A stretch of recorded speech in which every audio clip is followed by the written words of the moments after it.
Tony Dottino, and I'm doing my live with Tony a little bit early. Brighten up the lights a little bit here so you can see me.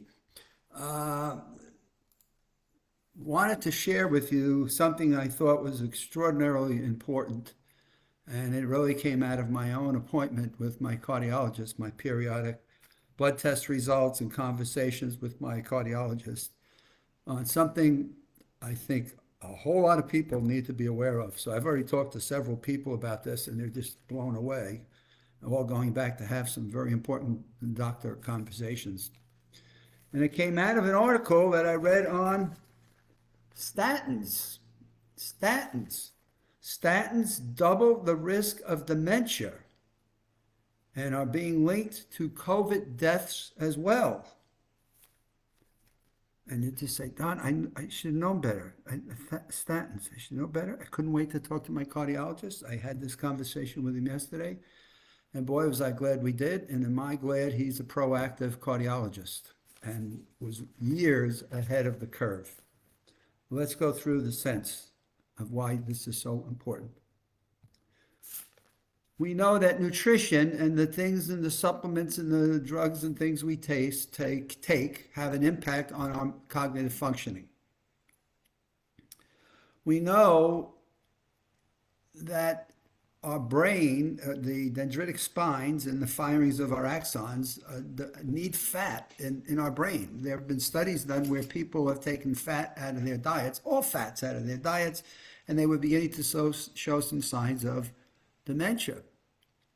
They reintroduced the fats into the study and discovered, whoa, what do fats in your brain do? The fats in your brain are like the insulation of wiring in your house.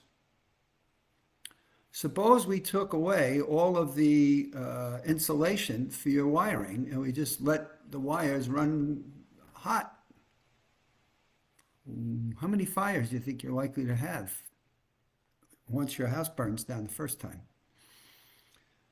So the problem we've got in our medicine world today is, right, people have high cholesterol. So we want to take cholesterol down. And the pharmaceuticals come along and say, well, we've got these drugs that we can give you. And I'll name a few of them here, at least in this scientific report. Provocol, Crestor, Lipitor, Zocor, Lescol, Altoprev. You're going to take fat out of your arteries. You're going to take fat out of your body. But research is now finding that lowering cholesterol with statins does little for heart disease, but may create other risk. Whoa, wait a minute. We're taking statins to minimize our risk of heart disease, but there are other risks? Yeah. Ohio State's included in this article. There's several other scientific evidence-based medicine is being reported here, the Journal for Evidence-Based Medicine. And here's the simplicity of this. We'll try to make this simple and short today. 25%, you gotta really, this makes sense, fats, right? Fats taken out of your body. 25% of your body's cholesterol is found in your brain, where it's essential for your neurons in order to do what I described earlier, insulate the firings of chemistry, electricity, the firings of a synapse. That's how we connect our brain for thoughts, memories, cognitive functioning.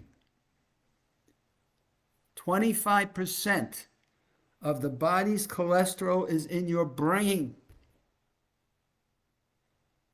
And we're taking statins to take the cholesterol out of your body. Out of your body. I don't take a statin, knows, oh, don't take it out of the brain, take it out of somewhere else.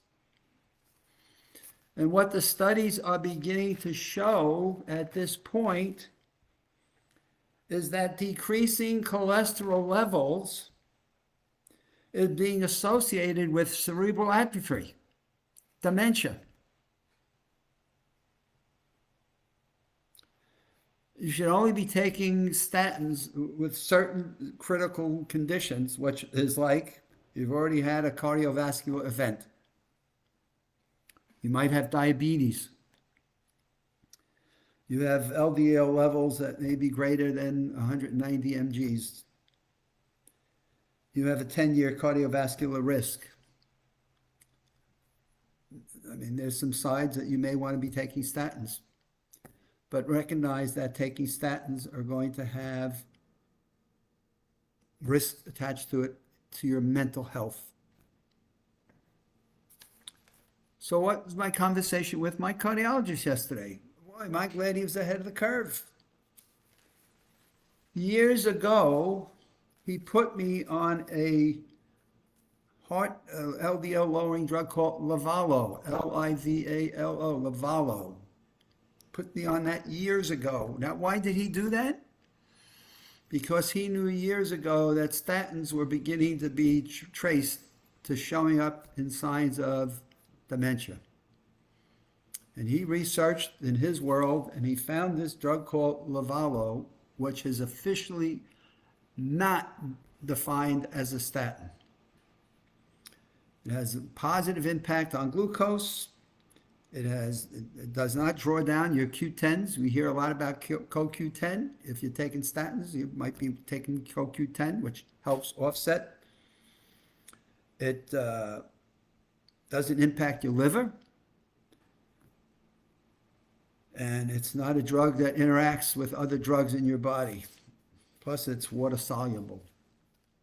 So he found something for me, fortunately, years ago, that I've been taking, which has lowered my cholesterol and given me wonderful cardiovascular health numbers, but not at the expense of taking the fat out of my brain. You got anybody taking statins? You ought to be able to get them to listen to this and go check the research out. Have their doctors. I've had several people I talked with yesterday that are now going back to their doctors and saying, what do you know about statins, and what do you know about the human brain other than just the human heart? Like I keep saying, we operate the human body like in silos. Doctors need to think of us as a whole systemic process. We can't operate in a silo. You can't cut this off and say, hey, I got my heart over here, I got my stomach down there, I got my legs. We're one system. And this is what I keep saying about doctors. We got to look at the system. And here's a piece of research that's looking at the system and even linking this to statins are increasing the risk of COVID-19. I'm like, we think we're doing well for ourselves, and instead we're helping ourselves die faster, which is nuts. So in any case, we want to make sure that you at least have a conversation with your own doctor. This is not my official medical report. It's research that my cardiologist has taken upon and shared with me. It's research that I've read that comes out of the evidence-based medicine journal. And I want to share with my Live with Tony audience, because what we do know is fats insulate your neuron connections. We do know that decreasing cholesterol levels in elderly has led to some form of dementia. We do know that there should be certain circumstances that you're evaluating as a holistic piece of analysis for your own well-being, your own health. And we do know that it's important to people, as surveys have shown over and over again, as we get older, we do not want to give up on mental faculties. We do not want to sacrifice mental health, cognitive fitness, at the expense of other things, because what good are we? As we've seen family members in my life who have passed, losing their mental functions. It's the saddest thing you ever want to see, and just scares the hell out of people with family members with Alzheimer's, that they never want to wind up in that boat. So check in with your doctor, share it with him, your advice, and if anybody wants to send me an email and get some further info on this, send it to adottino@AOL, adottino@AOL.com. We've got this locked down, the elements of brain health. We're working on that now. The keys to brain health and nutrition and the vitamins and the things we take are crucially important to that. This is my Wednesday broadcast. We'll check back in with you on Friday. I would hope I get back from a trip I'm going to take for one day at the beach. And we're still having some warm weather here in Florida, so I'm enjoying every last bit of it. Have a good rest of your week, and we'll see you Friday or Saturday.